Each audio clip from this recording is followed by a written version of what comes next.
Keberadaan buku sebagai suatu benda fisik, bahan bacaan di era milenial memperlihatkan kemajuan.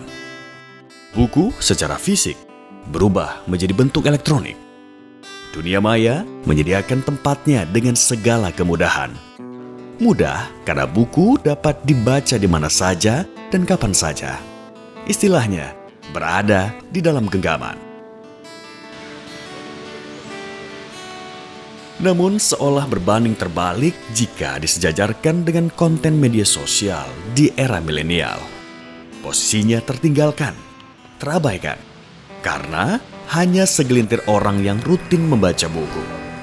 Memang tidak semua orang menyampingkan kegiatan baca buku. Pembuktian dari kenyataan itu dapat dilihat juga dari sepinya peminat dalam menyemarakan, bahkan melihat partisipasi dari orang-orang untuk membaca buku. Beberapa gerakan literasi dari orang-orang yang masih mau peduli terhadap gemar budaya baca buku tetap berupaya konsisten meski hampir tanpa peminat. Dengan harapan segudang manfaat dari membaca buku itu sendiri bisa dirasakan oleh generasi penerus. Salah satunya mengenal identitas kebudayaan. Buku adalah jendela dunia. Beruntung masih ada orang, anak muda yang memandang buku mampu mengubah hidup mereka. Informasi, data, dan filosofi mengenai identitas, pemikiran tokoh-tokoh terdahulu hingga sekarang menjadi tolak ukur dalam penelitian yang sedang dikerjakan. Sumber utamanya itu kan tetap pada buku gitu. Ya macam ini buku inilah bang, buku ini sumber kalau dibilang buku babon gitu kan. Ya buku babonku ya ini gitu, buku referensi utamaku ya ini. Nah inilah buku babon yang aku bilang itu bang, yang aku pikir memang cuma ada di sini gitu. Inilah dia. Ini buku terbitan tahun 1981. Nah penelitianku itu di tahun 1928 gitu. Itu kan sudah sangat jauh gitu. Cari bukunya pun capek gitu loh. Ya aku cuma jumpa di sini gitu bang, di tempat ini. Kalau yang aku cari kan bang, kalau mungkin berselancar di dunia internet bang, di tempat-tempat lain berbicara rujukan pada budaya Sumatera Utara masih di sini bang. Karena aku belum pernah ke sana kan, misalnya ke Arsip Nasional Jakarta aku belum pernah memang. Jadi aku nggak tahu mau bilang apa. Cuman kalau cari dari internet memang kurang gitu bang. Kesana naik pesawat lagi ya kan bang, habis duit ya udah di sini nggak ada gitu.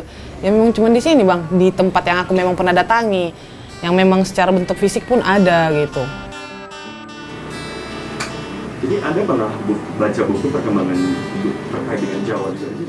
Pelajar, mahasiswa, hingga umum mendapatkan manfaat dari koleksi buku dari seorang penggiat literasi bernama John Power di perpustakaan yang berada di sebuah kafe miliknya berkonsep edukasi.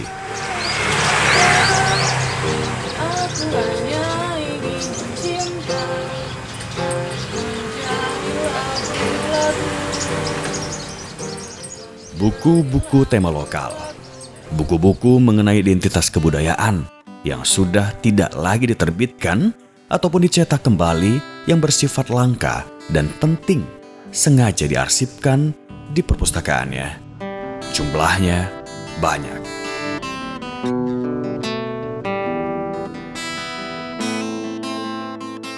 Ya, pemirsa, istilah dari buku ini adalah seperempat yang dimakan rayap karena kondisinya seperti yang Anda lihat. Karena memang sebegitu langkahnya atau lamanya buku ini berada di tempat ini.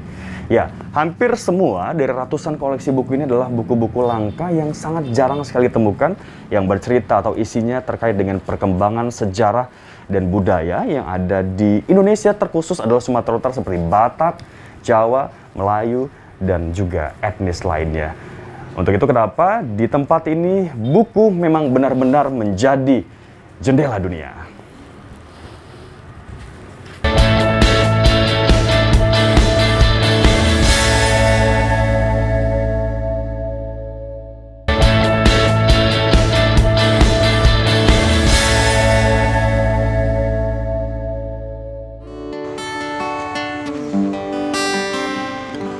Menjadi pusat referensi menjadi kajian bagi orang-orang yang ingin belajar, mengetahui tentang Sumatera, baik sejarahnya hingga literatur pengetahuan warisan nenek moyang leluhur.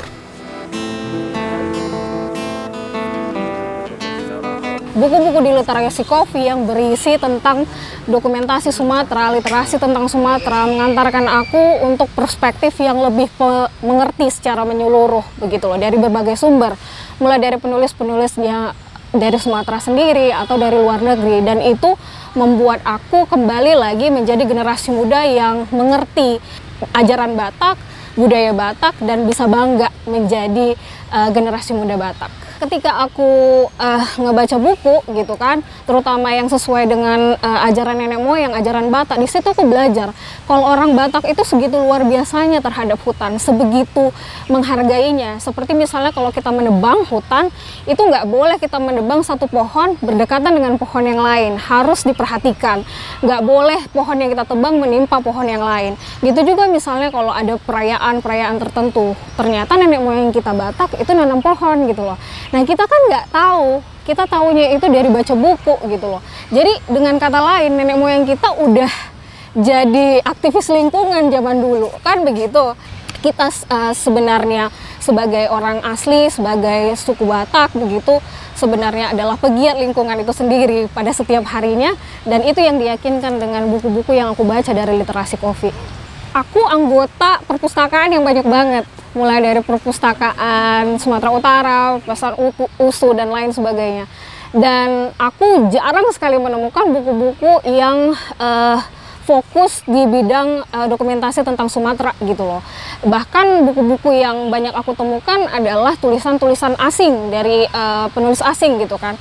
Baru di literasi kopi lah aku bertemu sumber yang lengkap yang juga menyediakan buku-buku yang ditulis oleh orang Sumatera asli, dan itu benar-benar jauh lebih terasa beda gitu loh. Isinya itu terasa lebih lengkap dibandingkan kita ngelihat dari perspektif asing yang ditulis oleh orang asing begitu loh. Kebetulan sih ketemu dengan literasi kopi kayak dari sosial media aja. Hal yang luar biasa, jadi anak muda sekarang kita sebenarnya terkoneksi dengan sosial media ya. Karena itulah kita harus menggunakan sosial media secara bijak. Salah satunya ya nemu aktivitas positif kayak gini, kayak bisa ketemu dengan orang-orang yang luar biasa di literasi kopi. Aku percaya, dan memang dari pengalaman aku, orang-orang yang hangout di literasi kopi pun walaupun mungkin tidak sebanyak dari tempat hangout yang lain, tapi orang-orang yang ada di situ benar-benar orang yang ahli dalam bidangnya. Aku bisa ketemu seniman, aku bisa ketemu pegiat lingkungan juga, aktivis perempuan, dan lain sebagainya dari latar belakang yang berbeda. Itu menunjukkan bahwa semua orang punya kedekatan batin dan kebutuhan terhadap tempat yang punya peran yang sangat positif ini.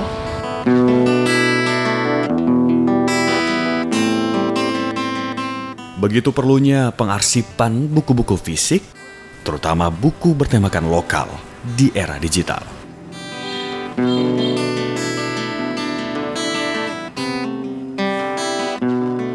Ya, suatu saat kalau kita terlalu percaya kepada dunia digital hari ini, ya bisa aja error, lantas kita mau mencari kemana soal identitas kita. Aku pikir bahwa dunia digital sangat rentan, makanya fisik menjadi salah satu alternatif ke depan. Nah, menurut aku bahwa suatu saat ya buku-buku ini sangat dibutuhkan, meskipun ya semaju apapun perkembangan zaman, tapi arsip-arsip literatur ya sangat dibutuhkan ke depan. Sehingga dengan itulah saya berpikir bahwa ini harus dilestarikan, kalau bila perlu diproduksi ulang, direprom mungkin ya dalam stok terbatas, karena kita lihat contohnya sudah banyak, karena mungkin fase waktu sudah ada mungkin 200 tahun dan 100 tahun, sehingga kualitasnya sudah sangat rentan, dan menurut aku perlu dicetak ulang lagi gitu. Sehingga harapannya sih sebenarnya ya ini adalah tanggung jawab negara ini gitu, dalam artian bukan hanya tanggung jawabku sendiri, sehingga ini tanggung jawab bersama. Harapanku sih sebenarnya bahwa dengan adanya literasi kopi, sehingga ini bisa menjadi ya motivasi bagi yang lain melakukan dengan yang kulakukan ini.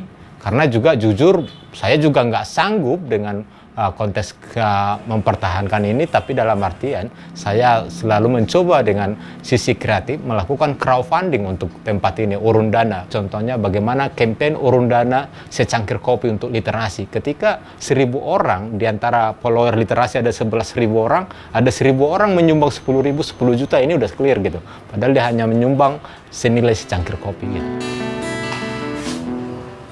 Tentunya tidak mudah dalam upaya mengumpulkan buku-buku dengan terbitan lampau dan membutuhkan waktu yang tidak singkat pula, serta perjuangan, baik tenaga dan uang.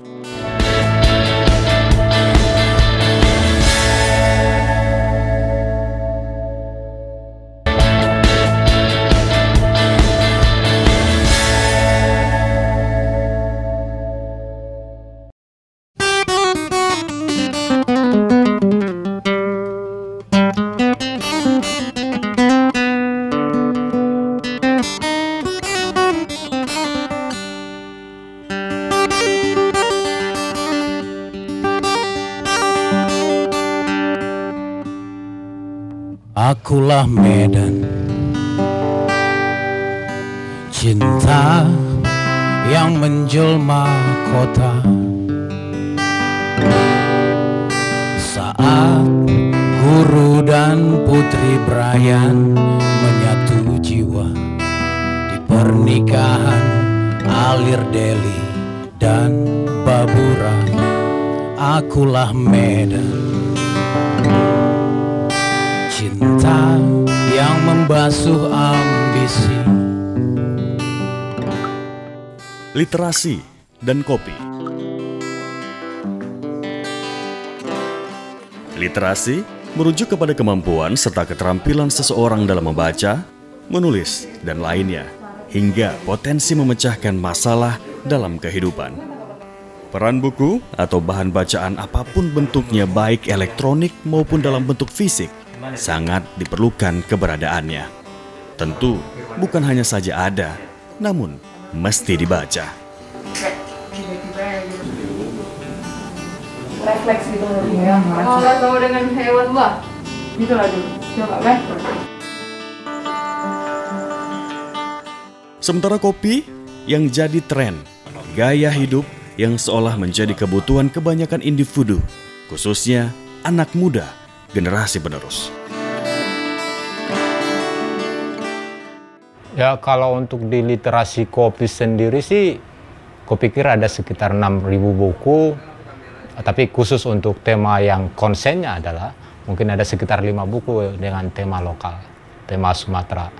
Dengan mengumpulkan buku dengan sebanyak ini, saya terpikir bahwa ada ruang publik ya, dalam artian bagaimana ada subsidi silang, sehingga saya berpikir di tengah tren soal warung kopi, bagaimana subsidi silang ketika saya berjualan kopi, sehingga margin sedikit keuntungannya bisa untuk dalam artian pembelian buku-buku atau perawatan buku, dan tempat ini menjadi tempat referensi, menjadi pusat kajian orang-orang yang belajar tentang Sumatera.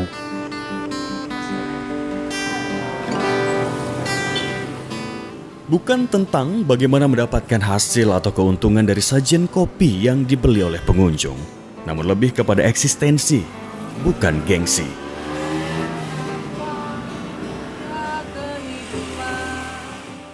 Perlunya dukungan dari setiap orang yang harus juga peduli akan gerakan literasi. Karena bangsa yang benar-benar besar ialah bangsa yang tak boleh lupa akan identitasnya. Jadi kupu-kupu di benakmu, aku adalah cinta.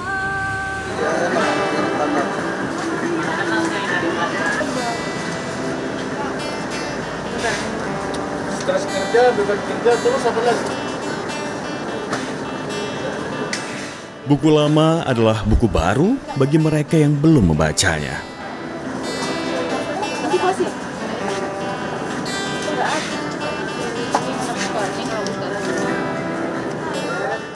Biasanya kita penulis itu selalu ingin mendapat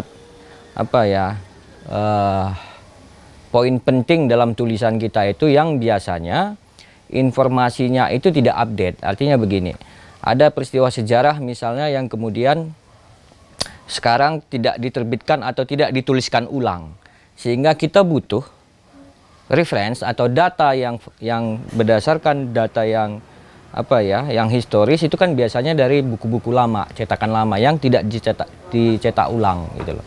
Jadi mau tidak mau kita memang butuh buku-buku tua, buku-buku cetakan lama gitu loh. Saya kira keberadaan literasi kopi di Kota Medan itu sangat vital, sangat penting. Sebab di literasi kopi, bagi saya dan teman-teman lain yang senang menulis, senang membaca, saya kira sangat terbantu dengan adanya literasi kopi. Sebab di literasi kopi kita bisa menemukan banyak koleksi buku langka, buku-buku tua yang tidak di semua tempat kita bisa mendapatkannya. Saya kira literasi kopi juga cukup membantu untuk memperkaya kita, untuk mempertemukan kita juga dengan teman-teman yang punya minat yang sama di dunia literasi. Sosok yang mendirikan literasi kopi itu John Fowler Siahaan, itu jauh sebelum dia mendirikan literasi kopi. Saya kira seorang John itu cukup punya dedikasi tinggi. Kalau sudah punya kemauan, dia akan berusaha untuk mewujudkannya. Dan saya tahu John juga punya minat yang besar terhadap literasi. Dia juga senang membaca, juga senang menulis, dan tak segan memburu buku-buku koleksi langka.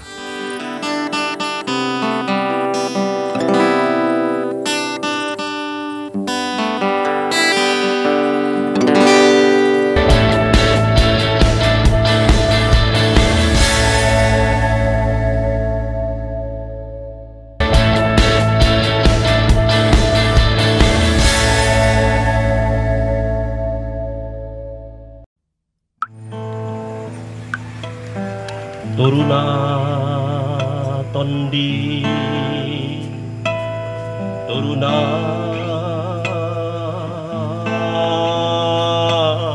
tondi, tanpa jeda ini alam, ini bumi, ini ruang, ini hidup berbicara pada ibu yang dilupakan, yang dikonstruk untuk dilupakan. Selamat datang pada kegiatan kita pada malam hari ini, kegiatan bedah buku atau lebih tepatnya kegiatan bedah novel berjudul Bandit-Bandit Van Siantar, karya Abram Christopher Sinaga. Pertemuan dua kekuatan yang berhasil mempengaruhi pendidikan manusia, yaitu sains dan seni. Keduanya bertemu dalam buku.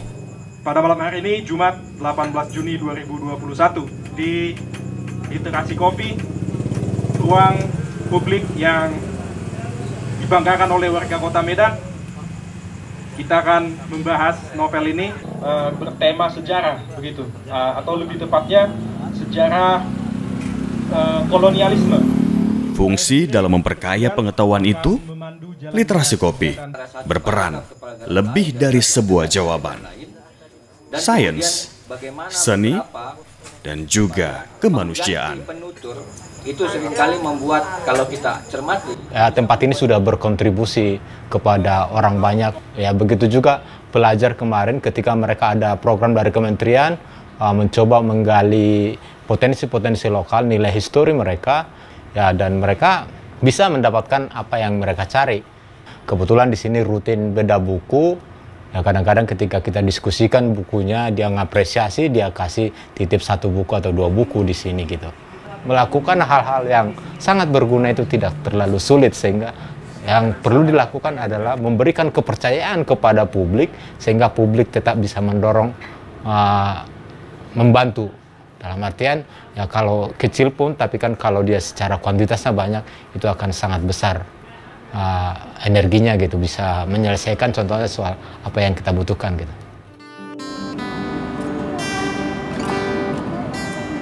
Melihat isi dunia tanpa melakukan perjalanan, hanya cukup membaca halaman demi halaman sebuah buku, itu bisa terjadi. Ada ruang yang mencoba menampung, bukan menampung, menjadi tempat gitu kan, tempat kita saling diskusi, saling bercerita gitu. Dan aku pun sangat mengiyakan dan sangat mengamini moto yang dibuat oleh Bang John tentang literasi ini. Moto dia itu no wifi, no TV, diskusi yes.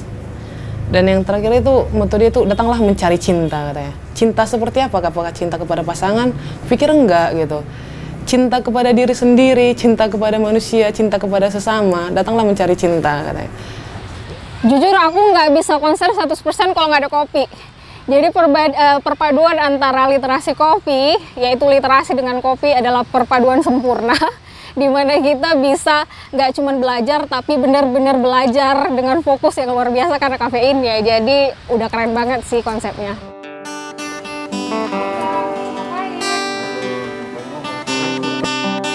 Mendapatkan motivasi, membantu mencapai tujuan, seseorang dinilai dapat lebih mengidentifikasi karakter dan pengalaman serta berbagai macam peristiwa dari manfaat membaca buku.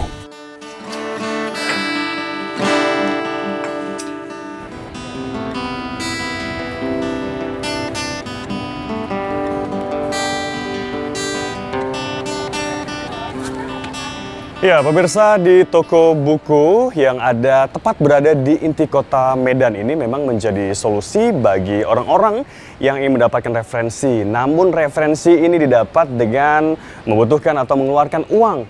Dibeli baru mendapatkan pengetahuan atau data di buku tersebut. Nah, keberadaan literasi kopi memang ini menjadi solusi bagi orang-orang, apalagi mahasiswa yang memiliki keterbatasan untuk membeli buku, dan buku itu tidak lagi diterbit atau dicetak ulang. Di Literasi Coffee, buku memang benar-benar menjadi jendela dunia. Demikian Inspirasi Indonesia kali ini, kami akan hadirkan inspirasi orang-orang yang begitu luar biasa kepada Anda, tetap di TVRI Media, Pemersatu Bangsa.